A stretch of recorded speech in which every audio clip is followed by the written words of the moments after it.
All right, let's give a warm welcome to Mr. Sardar Assadullah, real estate attorney with Sardar Assadullah PLLC. Mr. Assadullah, how are you? Good morning. You're muted. And please let me know if you need more time. I know you had a car trouble this Yeah, morning. good morning. I'm sorry, guys. I'm for the first time doing a Zoom from the back of a car. My car this morning had a flat tire, so I was getting it changed, and now I had to head to a closing. So trying to make this all work. Please tell me It's you're interesting. not driving. No, I'm not driving. I was able to get myself into an Uber, thankfully. Okay. So I, initially I was about what to discuss today, and I was initially going to speak about the mortgage contingency in a contract because sometimes I believe that it's helpful to understand what is the mortgage contingency actually provide, et cetera. How does it actually work? Everyone thinks, oh, we just get a denial letter and we are able to just simply cancel the Mhm. deal. But then I had something occur this past week, actually last Friday, and it's something now we're dealing with this week. And I think it's really more necessarily applicable to you as a team of realtors because it impacts how you get paid at the time of closing. Mhm. Um, so as you know, recently, well, it's not so recent now, but there was a change in the rules, right, that went into effect last year with respect to that. Now, basically, sellers have a direct agreement with the listing agent. Sellers pay the listing agent, and it really places an onus now on the buyer's agents to make sure that they are um, protecting themselves in terms of getting paid at the time of closing and either having separate agreements, et cetera. So I thought that was something to talk about just because it's something I experienced recently. So we had a situation where the buyer's agent, so the selling agent in this instance, submitted an offer. The offer sheet provided for a purchase price, and it provided that the seller would agree to pay the buyer's agent 2%.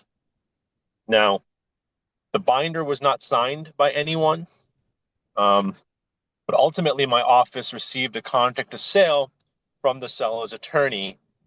We went into contract. We actually got to the closing table, and the seller's attorney was going to actually asked for our office to prepare a check to the buyer's agent for 2% from the seller. And at the table, the seller refused to pay. The seller said that I did not sign an agreement. I have no obligation to pay the buyer's agent, so I'm not going to do it. Even though arguably there was an offer submitted that stated the seller would pay the agent, and the contract provided that the seller would pay the agent subject to a written agreement. Now, unfortunately, because the seller did not sign something, the agent was left to now potentially not get paid at all and or now negotiate some sort of payment because the buyer can't afford to pay the agent what they were expecting. So when that happened, I, you know, one realized or have been knowing or been trying to tell agents, and again, repeating for you all, that if Mhm. you aren't representing a buyer, it places a big responsibility on your shoulders. Like it's your responsibility to make sure you get paid and that you have the documentation that you need to make sure you will be paid. So that means if there's a deal sheet or separate agreement that needs to be signed by the seller, that needs to be signed. Now, as an attorney who's representing a buyer, um, and even the seller, what we are doing now is making sure that in the contract is said that in addition to listing, a particular agency, we are actually specifically now listing that the percentage that will be paid or confirming that payment just to cover the agents. But again, now we have spent the better part of a week trying to negotiate on behalf of the agent to help, get them paid and for our buyer to close as well. So that's what I want to sort of touch on today was just very quickly share that anecdotally what happened because I think it's for all of you probably the most important thing in what you do. You spend a lot of time and effort um, in this process, and I know Ish has been very is very good about these things in terms of training when it comes to the team. and explaining to everyone the importance of having sometimes even an exclusive agreement, right? Sometimes buyers will go see properties with an agent and then go see something else and then put in an offer, and then you don't get paid. But this is an example where the agent could have done a little bit better or should have done better in terms of making sure they got paid. And when we asked, did you have any written email confirmations regarding the deal sheet? The agent unfortunately said, no, I was just all over the phone. And so now this agent has gone from potentially making $20,000 to essentially $10,000 because that is all the seller is willing to provide at this juncture. So again, very, very important that as a buyer's agent, at the outset, whether you have an exclusive agreement with your buyer or at the time of contract when you're submitting an offer, that you have a clear indication that the seller is paying you and you have that assent from the seller and or the listing agent, because the listing agent can bind the seller and then subsequently that it's confirmed in the contract. This is such a relevant topic, and I could not have picked a more relevant topic this week, to be honest with you, because I lived through this last week, by the way.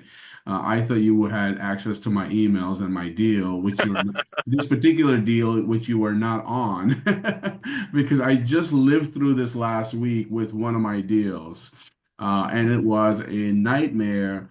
Here, it was actually the seller on my end. And and by the way, we do have paperwork for this, meaning not we for that deal, but there is paperwork available to put this in writing.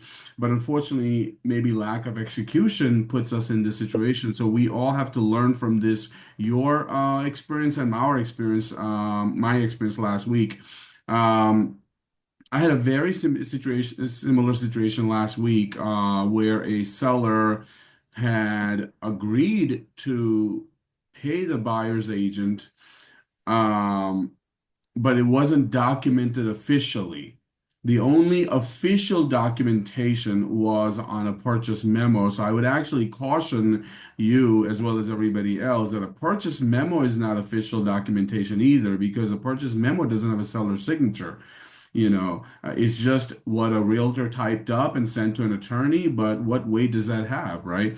So, in any case, when the closing came, the seller refused to pay the buyer's agent, and of course, the buyer's agent was expecting that pay. Um, and so forth. Nonetheless, yes, I had to cut my commission, unfortunately, in order to kind of resolve this situation. And it's not a good situation because now you have worked so hard for this transaction and you have to, basically walk away with less. So this is a really, really relevant and appropriate topic at the moment. And we do have a solution for that, by the way. I don't know about the associations and I don't know about the MLSs, but at EXP, we do have the direct compensation from seller form. We have a form that says direct compensation from seller. And this form can be, I'm gonna share it in Zoom chat right now, and maybe we can go over that. This form should be able to be used by both sides. Doesn't really matter who we are representing. If we're representing the seller, as it was in my situation, I should have gotten that signed from my seller on behalf of the buyer agent to say, hey, seller, you're agreeing to compensate this buyer, sign here, and this is the amount. If we are representing the buyer on a whatever transaction, then we should have the listing agent sign it, right? Because we are all out there showing houses, and the only confirmation we have is a text message from that agent saying, yes, we will pay you 2%. But what weight does a text message have? So, thank you for that. So, go ahead and continue, and then please tell us what was done, and so forth, or what was what were some solutions on your end? So essentially, just like you said, sometimes you take a reduction in commission, but within this office that we're dealing with, there's an agent, and it was not a transaction where we were involved, but one of those agents twice actually did not get paid at all, despite all of the work that was put in. So in this situation, what we've been able to work out, thankfully, is that the seller has agreed to pay a portion of the commission, which would be 1%, even though they're expecting 2%. And with respect to the remaining 1%, a few of the parties are kicking in a percentage to help make the realtor whole. Now, it's unfortunate for the realtor because in this situation, the seller is getting top dollar and they would not have gotten the amount of money that they are getting if not for the efforts of this buyer's agent. So it's sort of a windfall for the seller in that perspective. But again, very, very important that at the time of contract, that if you are representing a buyer and you are expecting payment from the seller, that to double check with the attorney that, hey, am I listed in the contract and is the percentage there? I just want to make sure that that it's clear. Because if it's in the contract of sale, it becomes very hard for the seller to state, oh, I didn't agree to this, because obviously it's in the contract that's been signed by the seller. So that's what I recommend from the outset. If you do that, then hopefully you don't find yourself in a position like, unfortunately, like Ish found himself in last week, and the way what we're dealing with currently um, right now. And it's becoming a bigger and bigger issue because, again, if it's not signed, sellers are finding ways to not have to pay. And if they can hold on to money, why wouldn't they? I think we all would try to do that. And that's Um, and that's unfortunately. that's one of the tactics that my seller had, which is he said, "Where is it in the contract?" And by the way, this particular seller that I was dealing with is not a newbie, meaning he's not a first-time seller. This is not a mom and pop owner. This is actually an investor. And he intended to defraud us. And I once things started to go sideways, I went and Googled him, and it turns out that he's got a number of cases against him in terms of trying to defraud people. In fact, he's accused of trying to buy a property at auction, a $4.5 million property in Yonkers for just $25,000.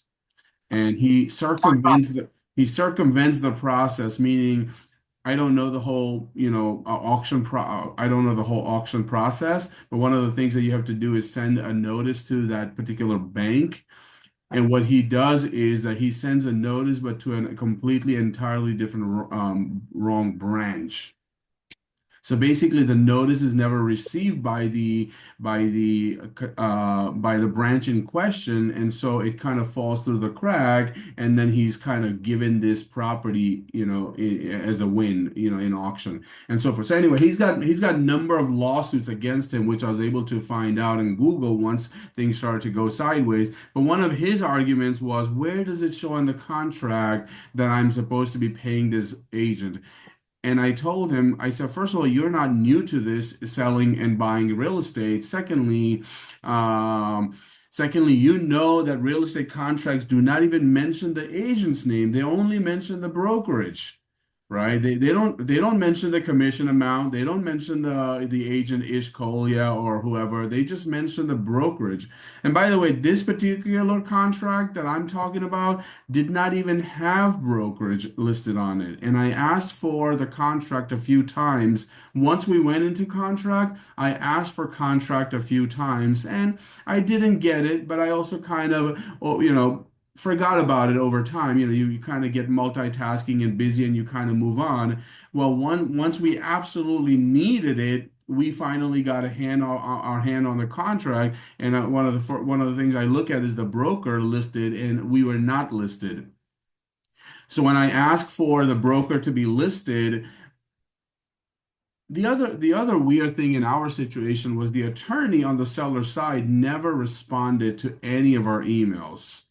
The attorney on our side never responded. Every time I sent an email or a question to the seller would always call me on the side.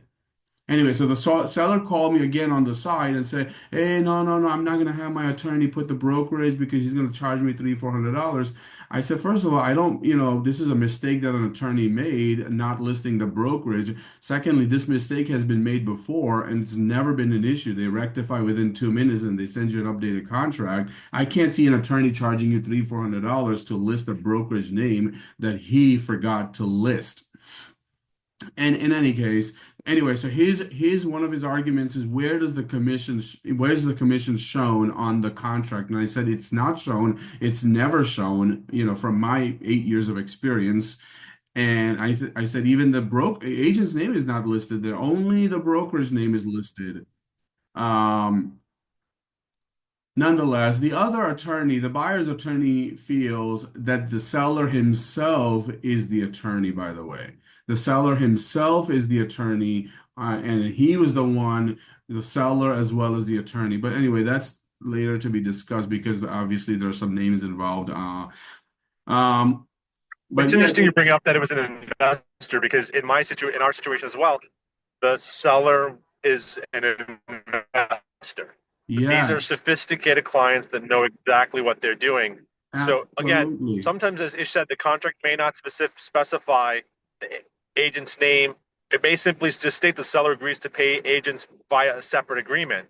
And if that's the case, make sure you have that separate agreement in place in writing, so you have a leg to stand on when you're making that request for your commission.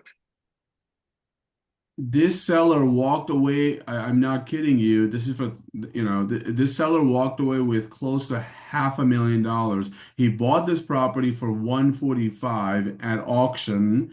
He did not even care to paint the house. The house needed a paint job, and I told him, please paint the house so it can look decent. He would not even do that. He was a completely uninvolved seller. Um, and and again, when it came time to closing, he was really tough about arguing about the buyer's agent commission, even though it was agreed upon verbally over a phone conversation. And then it was put in the purchase memo, by the way. It was in the purchase memo, you know. But we really, really need to learn from this. This is not a coincidence that I went through this last week and you're going through this, your client's going through this, your realtor's going through this week. This is not a coincidence. And yes, it's the investors, they're shrewd and they're very, very sneaky about these things. It's usually not the mom and pop buyer or the seller that's going to do this to you, but that could happen also. Wait, Agreed. so I have So a question.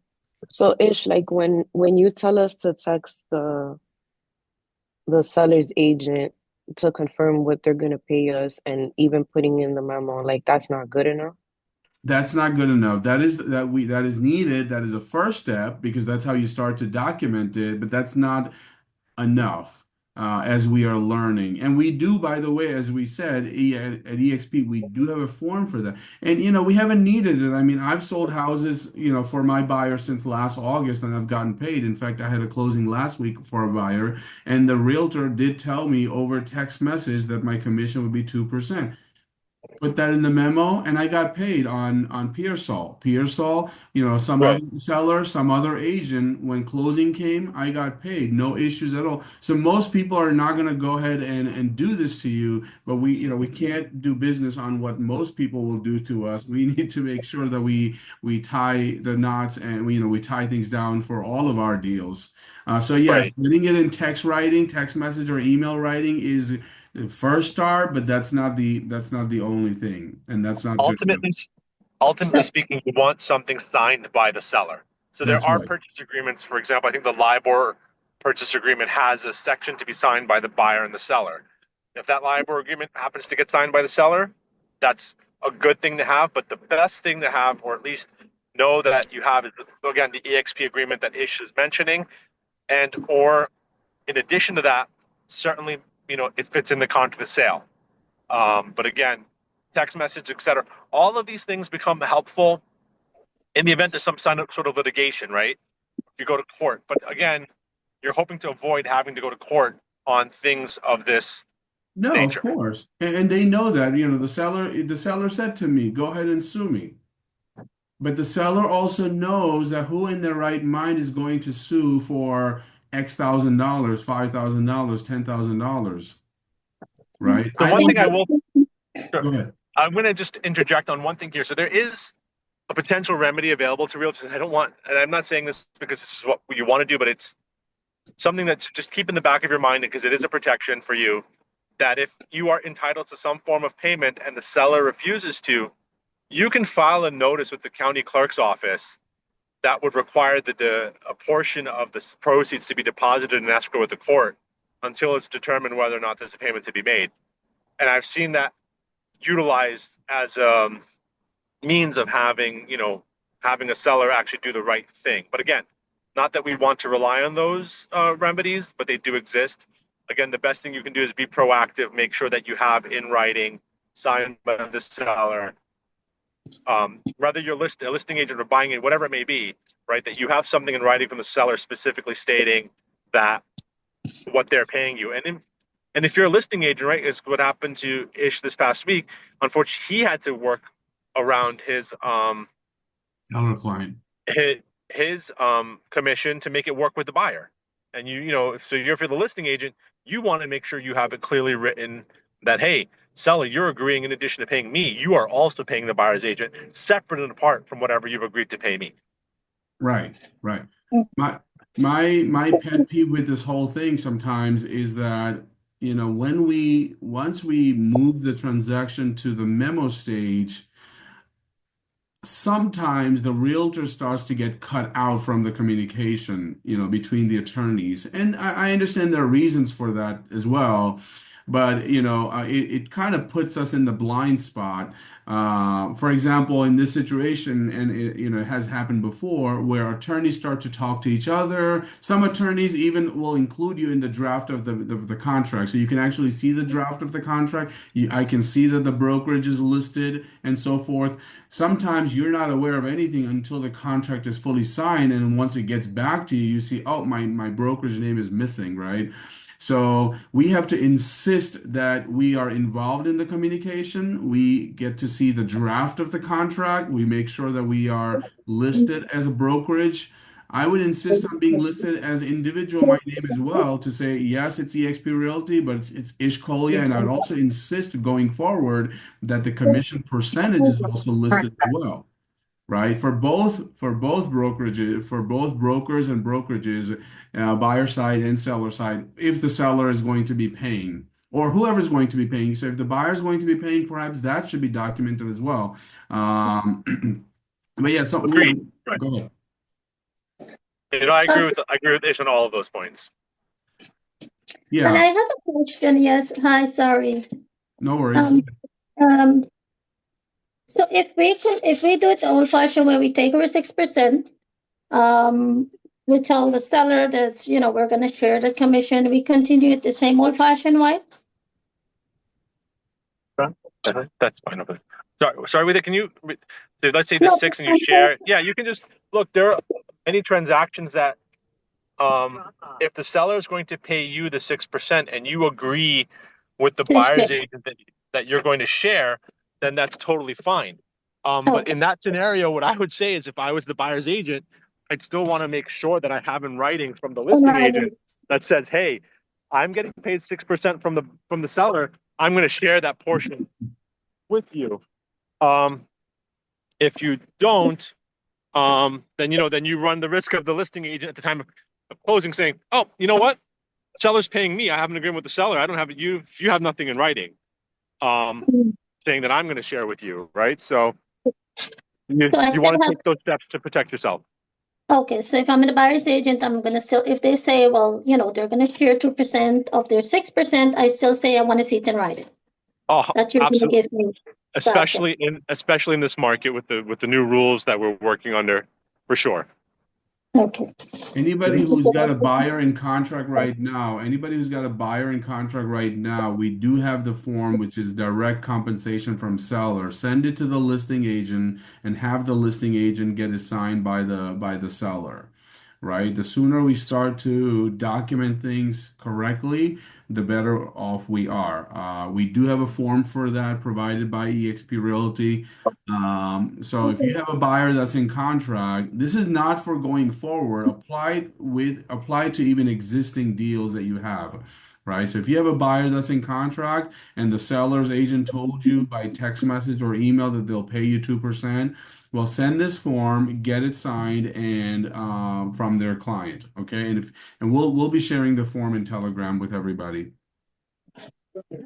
And we'll share the LIBOR and the Hudson Gateway forms as well. But this is a really, really appropriate and timely topic in terms of making sure that we are protected and our work is protected. Some of these investors are the shrewd ones, and they know that the realtor doesn't have the time or the knowledge or the energy to go after somebody in court for, an amount of money, right? Um, it's the amount of money is not enough to hire an attorney, and we also may not have the time or the knowledge to file a lawsuit against somebody, and they kind of know that, and they use that as an advantage to their to themselves. What else can you share with us, Sardar, or anybody else have any questions about this particular topic? Yeah, I think that's all I've got for you, unless anyone has a question. I think that was good enough. We just need time to digest that. So we really appreciate you. We have your business card. We already shared your business card in our Telegram group this morning. But certainly you're not a stranger to us. A number of us have No, been not working with you already. Wahida works with you, Barry, myself, and maybe a few others who are not here. But you're not a stranger to us. We're not strangers to you. And so we thank you. And I know you've offered us, I don't know if he's got cut off maybe in the elevator. No, I'm right here. I'm here. I'm here. He's offered us a dinner sometime in the near future. We just need to schedule it, but we will schedule it sometime in the near future. Yeah. I know you have to go. You already are running late to your closing. You had a flat tire. So thank you so much for No, still but taking the time for us. We really appreciate you. I Hang on. appreciate Thank you guys you. having me. All right, Thank you. Thank Great you all. stuff. Thank everybody you, else, Mr. hang on Pinal. for a second, okay? Thank All right. you. Thank All you right. so Talk to you all much. soon. Thank Have a you. good day, guys. You too. Bye-bye. Take care. Okay, yeah, so that was a really an eye opener, right? Yes, yes. Um, That that was was, good. Just I to also have like a question because I'm nervous that I'm gonna get into a situation like that.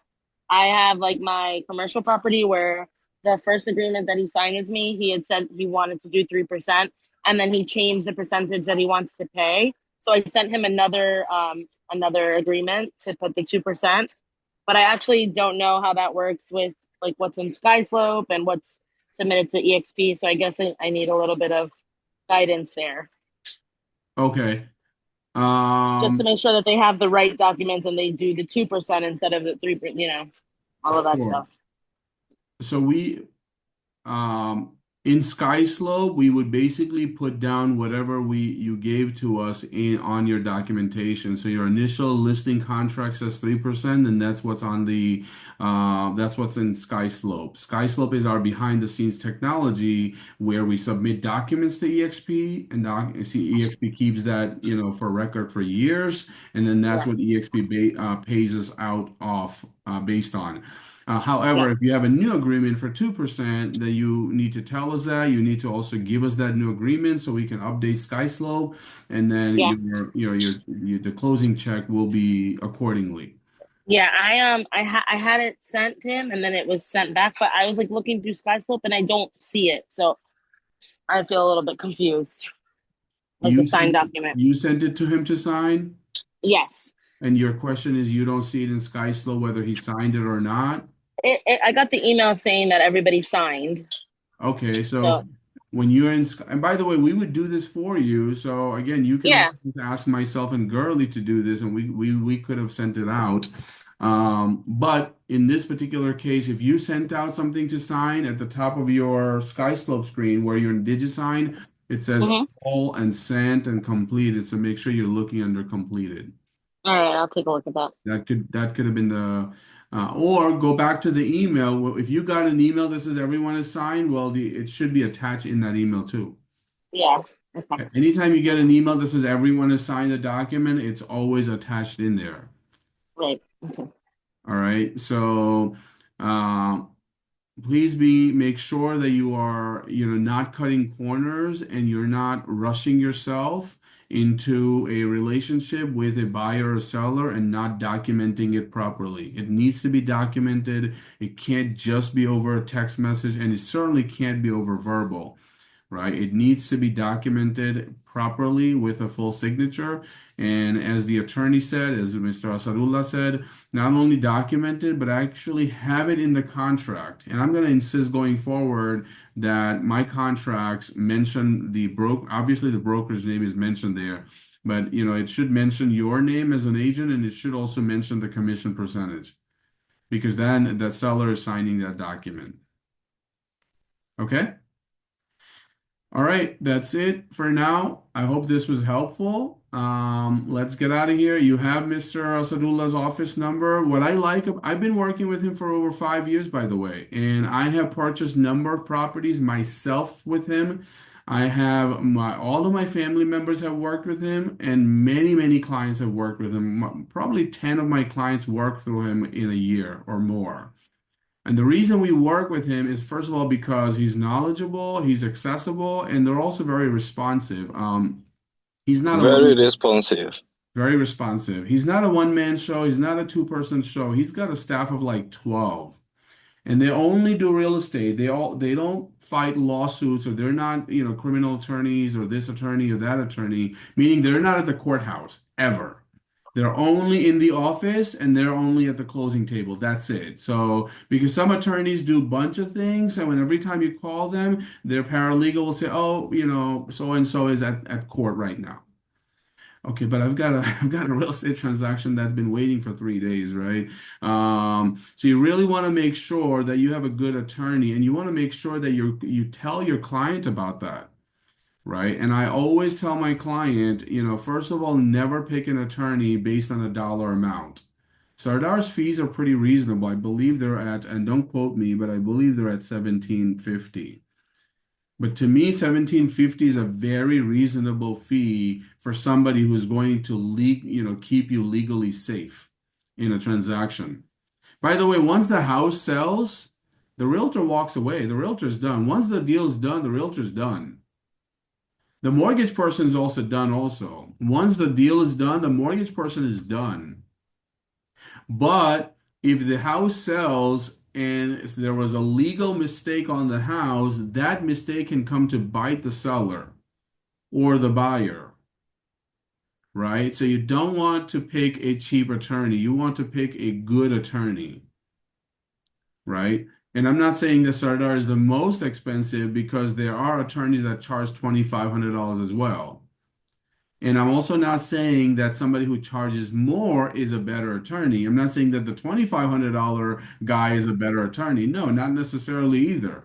So don't go by a dollar amount. Don't think that the $1,200 guy is the bad guy and the $2,500 is the good guy. A good attorney is a good attorney. A bad attorney is a bad attorney, or not as good of an attorney. Same thing with a real estate agent, right? So, for example, I have a seller who I was speaking with yesterday, where we have an accepted offer and we're moving towards maybe contract. And I said, if you'd like, I can recommend an attorney. And she said, sure. And she said, how much do they charge? I said, you know what, don't quote me, but I believe it's 1750. She said, you know what, let me see if I can talk to the one I purchased with many months, like many years ago. But, before I could say anything, she said, but he's so slow to get back to me. Before I could say anything, she said this. And I said, you know what? You don't want to pick the wrong attorney because of, $500. When you're selling a $500,000 house, when you're buying a $500,000 house, you cannot be focused on $500, especially if that $500 can have real consequences in terms of being able to close on time, being able to make sure that everything is legit and proper in terms of paperwork, and nothing comes to bite you. Because if the attorney makes a mistake in your paperwork, it can come to hurt you even 6 months and 6 years later. Right? Something wasn't filed correctly, something wasn't done correctly, and now you've got to deal with it. So, guys, thank you so much for your time. Make sure that you're out there talking to your buyers and sellers, making those appointments. Enjoy your day. Take care.